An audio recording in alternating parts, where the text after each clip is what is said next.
There was a time when Denis O'Leary did not believe. He had been raised in a faithful Catholic home in a small village in southern Ireland. As a boy, he learned his prayers. He knew the presence of God. But as he grew older, something hardened inside him. He stopped praying. He stopped believing. Eventually, he began to mock the very church that had raised him. Alcohol became his refuge. Darkness became his companion. His soul drifted further and further from God until he reached a point where he believed there was no way back. He thought he was lost forever. But God had not forgotten him. After a powerful conversion and a life-changing confession, Denis returned to the church. He began attending Mass again, receiving the Eucharist with a clean heart for the first time in over 40 years. It was then that God began to reveal to him things few people have ever seen. One night, while he knelt in silent Eucharistic adoration, gazing upon the consecrated host, something extraordinary happened. The chapel disappeared.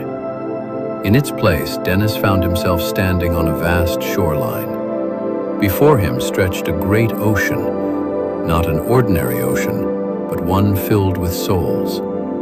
They were not resting.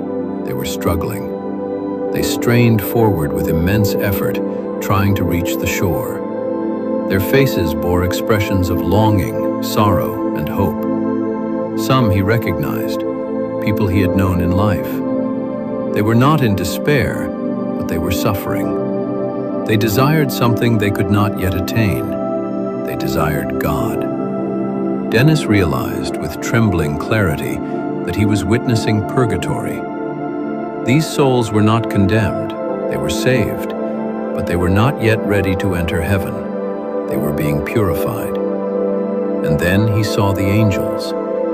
Angels descended from above, each carrying beautiful golden urns.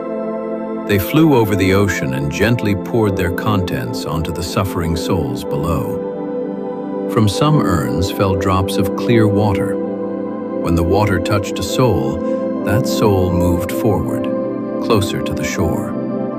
But then Denis saw something even more powerful. From other urns fell drops of deep red, like rubies falling from heaven, drops of blood. When those drops touched a soul, the effect was immediate and astonishing. The soul did not struggle anymore. It moved forward rapidly, freely, almost as if lifted by an invisible hand.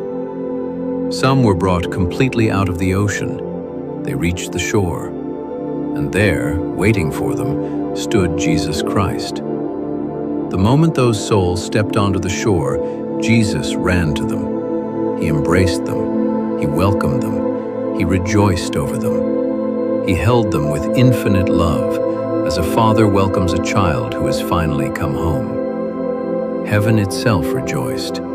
Angels sang. Children laughed. Light surrounded them. It was a moment of unimaginable joy. Then Jesus explained to Denis what he was seeing. The drops of water represented prayers offered on earth for the souls in purgatory. But the drops of blood represented something far greater. They represented the Holy Mass.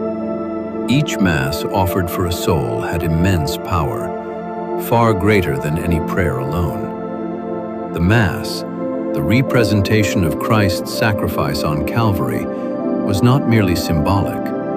It was real. It brought the saving blood of Christ directly to the suffering souls. It advanced them toward heaven with tremendous power. The souls could not help themselves. They depended entirely on the prayers and sacrifices of the living. They waited, they hoped, they trusted. And Denis saw something else. Some of the souls who had reached heaven returned briefly, carrying their own urns. These urns contained graces, gifts from God. They poured these graces out upon the earth. They were repaying those who had helped them, those who had remembered them, those who had prayed for them, those who had offered masses for them. The souls were grateful. They did not forget. When the vision ended, Denis understood something that changed him forever. The Holy Mass is not just a gathering. It is not just a ritual. It is not just a symbol. It is the sacrifice of Jesus Christ made present again. Every Mass releases grace. Every Mass releases mercy. Every Mass releases the saving power of Christ's precious blood. And that blood reaches souls who are suffering. Souls who may be our parents, our grandparents, our friends, or our loved ones. Souls who cannot help themselves. Souls who are waiting for us. Many people today live as if purgatory does not exist. Many neglect to pray for the dead. Many forget to offer masses for those who have gone before them. But Denis saw the truth. He saw their longing. He saw their suffering. He saw their hope. And he saw the immense power of the Holy Mass to free them. One Mass can bring a soul closer to heaven. Repeated Masses can bring a soul home. And when those souls reach heaven, they do not forget those who helped them. They pray for them. They intercede for them. They love them forever. Denis realized that every time we attend Mass, we stand at the foot of the cross.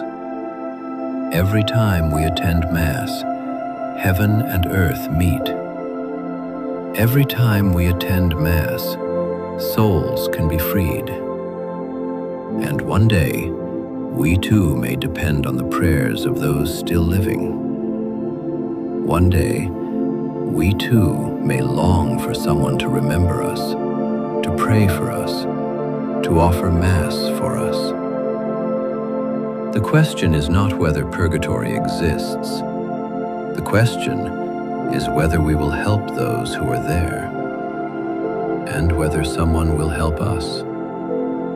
Because the Holy Mass is not only for the living, it is a lifeline for the dead, and through it, souls finally come home.